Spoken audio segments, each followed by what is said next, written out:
Welcome to the Explainer. Today, we're going to slow things down. Way down. Imagine we're just pulling up a seat to a metaphorical campfire to explore a fascinating, classic Arabic folktale. It's a story that, right at its core, is a brilliant explainer on how pure intellect and strategic patience can completely overcome brute force and monopoly. So I really want you to take your time with this one. Absorb the strategy, listen to the pacing of the narrative. Okay, let's dive right in. So here is a question for you. How exactly does a young man, armed with just a single sheep, manage to defeat the absolute cunning of great powerful merchants? Just let that sit in your mind for a second. You see, this isn't just a fairy tale. It's actually a masterclass in market dynamics, and it shows the sheer power of a pure heart combined with really sharp intuition. Today, we're decoding the mystery of a poor boy from a dusty little village called Ayn al-Sadar and how he systematically outsmarted the city's most ruthless wealthy traders. Part 1. The Beginning, with a single sheep. Our protagonist, Hazem, he starts with absolute zero. He lives in this dilapidated mud hut on the very edge of Ayn al-Sadr, which is a village where strangers only really pass through seeking warmth during winter caravans. All he inherited from his father is a single, quiet white sheep. Literally the sole survivor of a flock that was completely wiped out by years of drought. But Hazem actually inherited something far more valuable. He inherited a mindset. His father used to tell him, "A little, if blessed, becomes a lot." And that foundational wisdom, it becomes his absolute anchor. It teaches him not to despise small beginnings, and that patience can turn a meager possession into a thriving trade. And that brings us to a terrifying, yet totally necessary leap of faith. 70 dinars. That is the exact number of dinars Hazem walks away with after taking his beloved sheep to the market. He faces all this mockery from the villagers. They think he's absolutely foolish for selling his only source of food.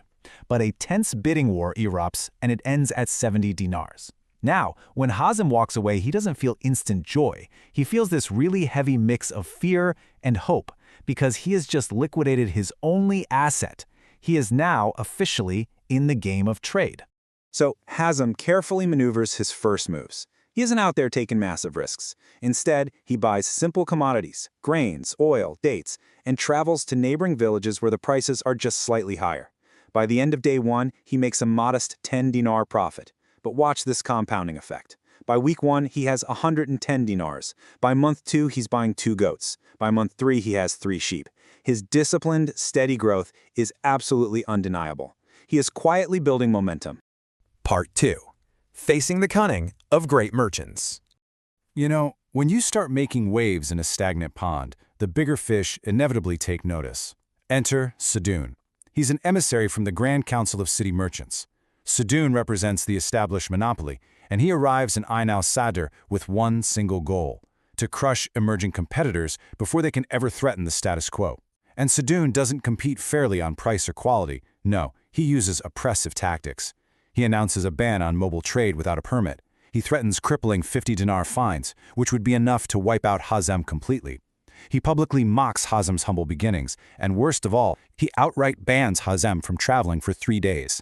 It's a highly calculated move, designed to break the young merchant's spirit and freeze his cash flow. And this really reveals the central conflict of our explainer today. On one side, we have Sadoun's brute force, relying heavily on intimidation, arbitrary regulations, and monopolization. But on the other side, we have Hazem's strategic agility. While the villagers are either pitying him or mocking him, Hazem doesn't just react with blind anger. He retreats to his hut. He observes. He cultivates patience. He's actively learning to read the market and the people in it. Part 3. The Secret of the Guardian Sheep. Late that night, a real mystery unfolds. As Hazem sits by a small fire, he hears a noise outside. He steps out into the dark and is met with an incredible sight. Standing right there is a sheep, identical to the one he sold. It deliberately guides him toward an old tree behind his hut. Driven by an intuition he can't quite explain, Hazem begins to dig beneath the roots. His fingers hit a wooden chest, and inside he finds 3 things: a piece of white wool identical to his sheep's, a silver pendant engraved with the name Al-Aref Yunus, and a letter in his father's handwriting. The letter tells him that the sheep he inherited was never just an ordinary animal. It urges him to follow the sheep to a hidden sustenance, and reminds him that the first storms only serve to strengthen the roots of a tree. Let's just pause and unpack this for a second. The guardian sheep. What is it, really? Well, in the context of this tale, the guardian sheep is a profound metaphor. It represents the inner wisdom, the pure heart, and the really keen market intuition that guides a true entrepreneur. It's that internal compass, the one that warns you of traps, reveals hidden opportunities, and demands absolute moral clarity when you're facing overwhelming adversity. Part 4. The true treasure, knowledge and wisdom. Guided by this inner intuition, Hazem is forced to flee a terrifying storm in the valley. He's led deep into the earth until he arrives at a hidden glowing crystal cave. And inside this cave stands a tall figure in a black cloak. This is Al-Arif Yunus, a legendary wise man who disappeared from the village 20 years ago. Yunus explains that he's been waiting all this time for an heir, someone with a pure heart who is capable of distinguishing between simple greed and true value. The sheep, the pendant, the chest, they were all part of a 20-year test, orchestrated by Yunus and Hazem's father, just to prepare Hazem for this very moment. Yunus finally reveals the true inheritance. And guess what?